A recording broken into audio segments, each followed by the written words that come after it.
Beberapa hari terakhir, dunia menatap ke arah Nepal. Negara kecil yang biasanya dikenal dengan keindahan Himalaya, kini berubah menjadi pusat krisis politik dan sosial yang mengkhawatirkan. Semua bermula pada awal September tahun 2025, ketika pemerintah Nepal tiba-tiba mengumumkan kebijakan kontroversial, memblokir media sosial besar seperti Facebook, YouTube, dan TikTok. Alasannya untuk menekan penyebaran hoaks dan ujaran kebencian. Tetapi bagi rakyat, khususnya generasi muda yang sehari-hari hidup di dunia digital, keputusan ini dianggap sebagai bentuk pembungkaman kebebasan berekspresi. Pada 8 September tahun 2025, ribuan orang mulai turun ke jalan. Di Kathmandu, mahasiswa dan aktivis muda berdiri di tengah kerumunan, mengangkat poster, dan menyerukan kebebasan.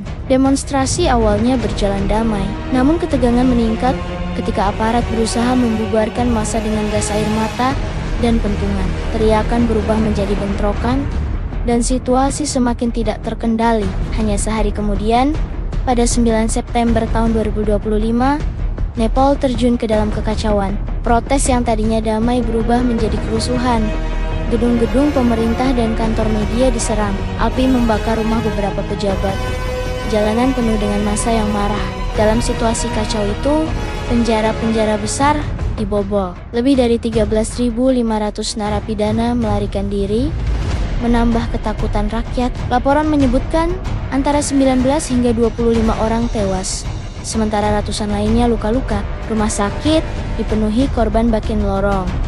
Lorong darurat dipakai untuk menampung pasien. Pada 10 September tahun 2025, pemerintah mengumumkan keadaan darurat. Tentara dikerahkan ke jalan-jalan.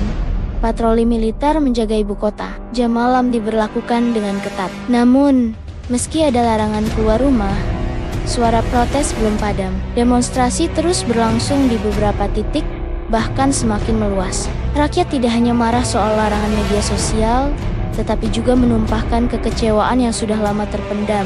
Kesenjangan ekonomi, pengangguran, dan pemerintahan yang dianggap korup. Malam itu juga, pada 10 September tahun 2025, tekanan mencapai puncaknya. Perdana Menteri Kapenjong Sharma Oli akhirnya mengundurkan diri. Keputusan ini mengejutkan dunia. Tapi, bagi rakyat Nepal, pengunduran diri itu belum cukup. Mereka menuntut terbentuknya pemerintahan sementara yang netral, yang bisa memulihkan kepercayaan dan membawa negara keluar dari krisis.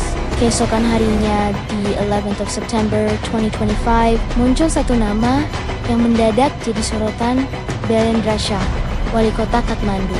Ia bukan politisi tradisional. Latar belakangnya adalah seorang insinyur struktur, dan ia juga dikenal sebagai rapper yang vokal, mengkritik sistem. Bagi generasi muda Nepal, Shah adalah simbol perubahan, simbol perlawanan, dan simbol harapan.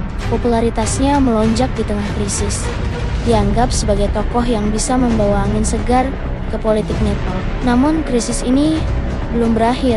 Di luar Kathmandu, bentrokan masih terjadi. Tentara masih menjaga kota, jam malam masih berlaku, dan ribuan napi yang kabur belum semuanya tertangkap. Sementara itu, dunia internasional ikut merasakan dampaknya. Wisatawan asing terjebak di hotel-hotel, beberapa bahkan menjadi korban ketika hotel terbakar.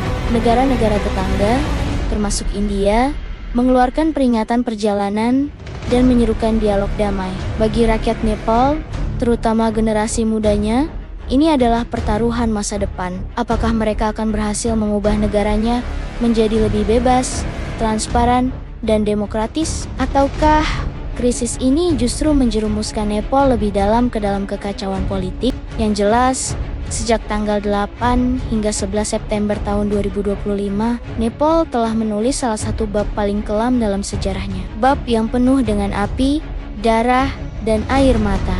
Tapi juga bab yang bisa menjadi awal dari perubahan besar. Dari puncak Himalaya, suara rakyat Nepal kini bergema ke seluruh dunia. Mereka tidak akan diam, mereka tidak akan menyerah. Dan mereka percaya bahwa harapan untuk masa depan yang lebih baik masih ada. Jangan lupa like, komen, dan subscribe untuk terus mengikuti update terbaru dari dunia, termasuk krisis di Nepal ini.